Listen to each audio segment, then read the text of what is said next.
Learn Liberty, which is a kind of right-wing libertarian channel, I take it, has a video called Why the Rich Like High Taxes. I'm going to play a few segments of this video for you, and I'm going to break down exactly where they are wrong, and they are super wrong on this one, all right?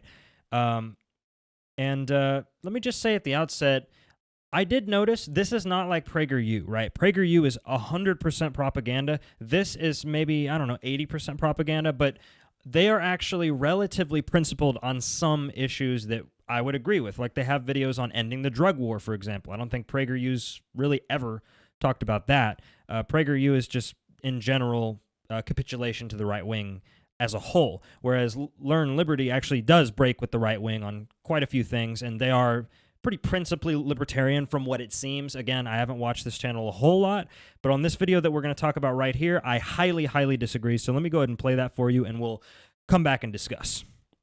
Whenever we have raised taxes on the rich, we have seen horrible offenses against inequality and economic growth. The most illustrative of these eras was the 1950s, when the top income tax rate in the United States went all the way up to 91%. In the 1950s, the United States suffered 4 recessions. There was one in 1949, 1953, 1957, 1960, 4 recessions in 11 years. The rate of structural unemployment kept going up, all the way up to 8% in the severe recession of 1957-58.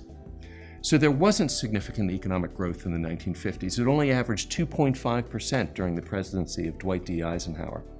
And the tax code spawned inequality that is even unheard of today. If you were able to get a statute written into the tax code that says you don't have to pay that 91% and you're high income, you can either pay nothing or pay a much lower rate, that exemption is very valuable. The tax code in the 1950s was 11,000 pages. The first 2 pages of the tax code said very simple things. The opening line of the tax code said that income is taxable from any and all sources derived. And then the second 2 pages of the tax code with a list of the rates that started at 20% on low income and went all the way up to 90%, 91% on high income. The next 11,000 pages after those first 2 pages were exceptions to those statements. They were pet statutes that were written into law by Congress at the behest of lobbyists that said this income is not subject to taxation. In almost every case, it had to do with the income of the rich. The rich had all the money, and they hid it from the tax man. Meanwhile, in doing so, they weren't deploying their capital in ways that were productive for jobs and economic growth. They were hiding it in all these little ways that Congress permitted them to hide it. Okay, so probably the main, the glaring way in which we disagree with the title of this video, which is Why the Rich Like High Taxes, is that he doesn't really explain why they like high taxes. He explains why they like tax loopholes. And in fact, in their own comments, this is brought up repeatedly. Let's kind of break this down point by point because there's some serious disagreements in there, even if we were to grant him a better title in the first place and just, okay, we agree that, yeah, loopholes are bad. But getting beyond that, let's just look at his data and see how he highly misleads you here. So first of all, 4 recessions in the 50s. Okay, that's called the business cycle. And this is something that progressives get wrong all the time, right? The fact of the matter is the government can intervene to try to soften the blow of a recession or a depression. Whenever the market is so bad, it crashes so horrendously, people don't have jobs and they can't buy basic goods and necessities, right? The government can step in and try to ease that fall, but ultimately the boom and bust, the raise of the GDP and then the crash, this is always going to happen within capitalism. This is known as the business cycle. Looking at the area he was talking about where there's supposedly 4 recessions, that is between 1950 and 1960 on that graph there, you can see that, yes, the unemployment went up slightly, right? It's not nearly as bad as if you look at another graph where you look at the Great Depression, where it's at 15, 20, even nearing 25% at some cases. So, and even compared to later areas, right? The 1980s, getting close to Bush or near the end of Bush's presidency, yeah, we had the Great Recession. And those are in periods where, yes, the rich were not highly taxed at all. It's the business cycle.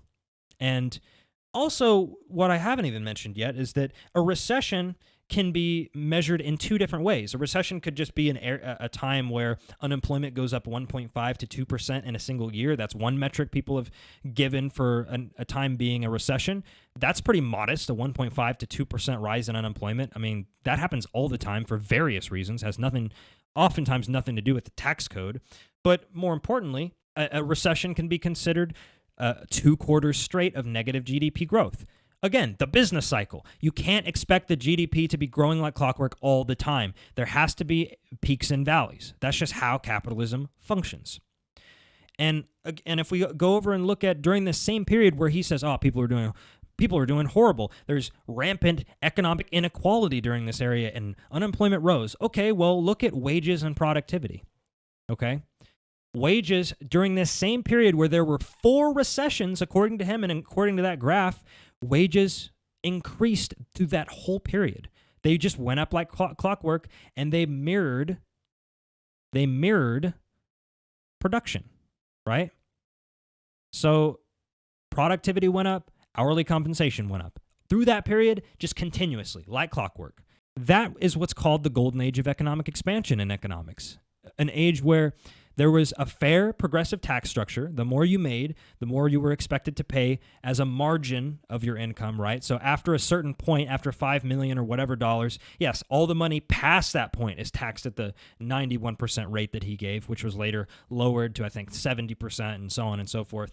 But ultimately, yes, you can still be super rich and pay those taxes. The claim he made where during this period inequality was rampant, that's just a straight up lie. I mean, again, look at the wages increasing and the productivity increasing alongside one another. And now let's look at the Great Compression. This is called the Great Compression.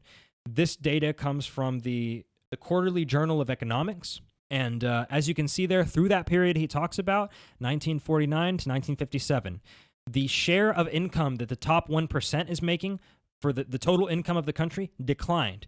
The share of income that the top 0.1%, the top 0.01%, all of their income declined as a percentage of the total income. So that means, by default, because the whole pie is a 100% pie, right? It's not like there's some that's just lost to the ether. This means that since their share declined, the share of everybody else, the other 90%, the other 99%, went up. Okay, so the share that we all got as our wages increased and productivity increased, our share of the economy and the income that was coming in went up during this period. So inequality, by definition, was getting better, not worse, during this period. Inequality was lowering. Economic inequality went down. So by definition, his own statement is absolutely 100% false. It's just a straight up lie. Okay. The most important point is near the end, right, where he points out that, yes, even during this period, there were massive tax loopholes. Today, there are tax loopholes, right? He says that it was, 12,000 pages in the IRS or in the tax code. What is it today? I think the last estimates I saw were, 60, 70,000 pages? So it's worse today. It's worse today, and they're paying less taxes today. So... And also, they are still hiding their money. He says at the end, they hid their money, and that money wasn't being used to grow the economy. They still do that today. There's entire countries that base their economic system off of being a tax haven. Okay? There's been estimates of multiple trillions of dollars just for some of the most profitable corporations in just one specific of those countries, multiple trillions of dollars. So This continues to this day, and it has nothing to do with the tax rates on paper. That top marginal rate of 91% that kicked in, at like $5 million income, which at the time was an incredible amount of income. I mean, that's a lot of money, right? That's a marginal rate. So it's all of the money past a certain point. They're still really rich, right? It's just all the money they make past like that $5 million threshold or whatever $1 million threshold it was. All of that margin of money is taxed at that rate. The bottom margins are taxed at the normal rates. So it's not like they're paying 90% of their total income, which is misleading. And again, the tax loopholes have existed then, it exists now. We should be having the discussion on getting rid of the tax loopholes. Let's cut down that, and this is something I would agree on with libertarians on the right with. Let's cut the tax code down. Let's simplify it. Let's get rid of the loopholes. And yes, let's have a progressive tax system. Let's tax high earners at a higher rate past a certain threshold, because keep it real, here's the other issue no one talks about. When you're that rich, when you are a billionaire, when you're a multi-billionaire, you are a threat to democracy because you can buy out entire institutions yourself and make them bend to your personal whim instead of the whim of the people. So I would say no one should be worth more than $1 billion. I would cap someone's income at $1 billion.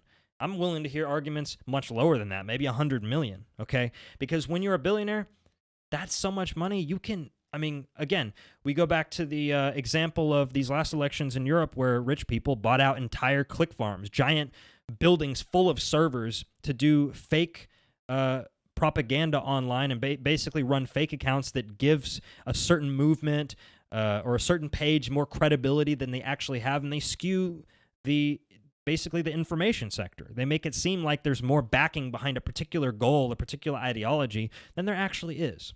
All right, the 1% do not need to be capturing 25% of the nation's income. It's just unsustainable. I mean, in economic terms, even if you're a capitalist, and I'm very critical of capitalism, even as a capitalist, it's just unsustainable. The people on the bottom, they end up not having enough money to spend on the goods and services that grow the economy. So, yes, the rich do need to be more highly taxed. They are getting away with murder. There's incredible loopholes to this day, which I agree with this video on. We need to deal with the loopholes, but ultimately, I fundamentally disagree that a progressive tax system is not the way to handle this. It absolutely is the way to handle this. And even when those loopholes existed back then, again, they were paying more taxes. Even the effective tax rate was much higher than it is today. So there were loopholes, but they weren't nearly as bad loopholes as today. So get rid of all the loopholes.